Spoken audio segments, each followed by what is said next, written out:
Tonight, we are sad to report the death of January 8th hero, retired Army Colonel Bill Badger. He died of pneumonia shortly after 10 a.m.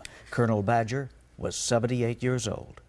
Hello, and thanks for joining us tonight. I'm Guy Atchley. And I'm Stella Inger. 4 years ago, a now convicted mass shooter shot 19 people and killed 6. Colonel Badger was wounded himself when he grabbed a chair to knock down the shooter and tackle him. Survivors spoke with 9 News Side's Craig Smith on what the colonel did and how it's a big part of the reason they are here today. Colonel Bill Badger was bleeding from a shot that grazed his head when he and a man named Roger Salscaber tackled the gunman. Patricia Mace was able to take away the shooter's ammunition magazine before he could reload. She's convinced without Colonel Badger, she would have been wounded or dead.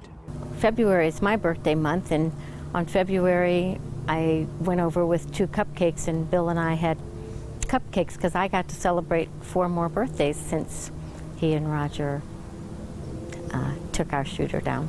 Mace remembers Colonel Badger saying even in a distinguished career flying Army helicopters, he had never been in combat, but the shooting gave him a new mission. Getting shot yourself, why you try to come up with, what can we do to prevent this from happening again?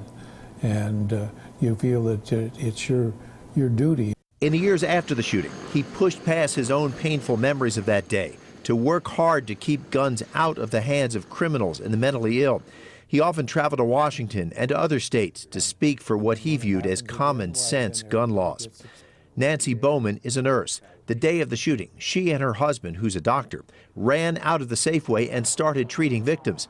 She says without Colonel Badger, she could have been a victim herself. He's the perfect example of a good guy without a gun who took down a very, very bad lunatic guy with a gun. Colonel Badger wore a pin with the initials CTG for Christina Taylor Green, the 9-year-old girl killed before he could stop the shooter. Friends say the man tough enough to take down a killer could not think of the lost little girl without tears. Craig Smith, KGUN-9, on your side. And former Congresswoman Gabby Giffords released a statement about the passing of Colonel Badger, saying in part, quote, "Not even pausing to realize he had been injured, Bill ran toward the shooter and towards danger so that he could help subdue him until the authorities arrived. I believe that Bill helped save lives that morning, and I will always be grateful to him for his selfless, brave actions."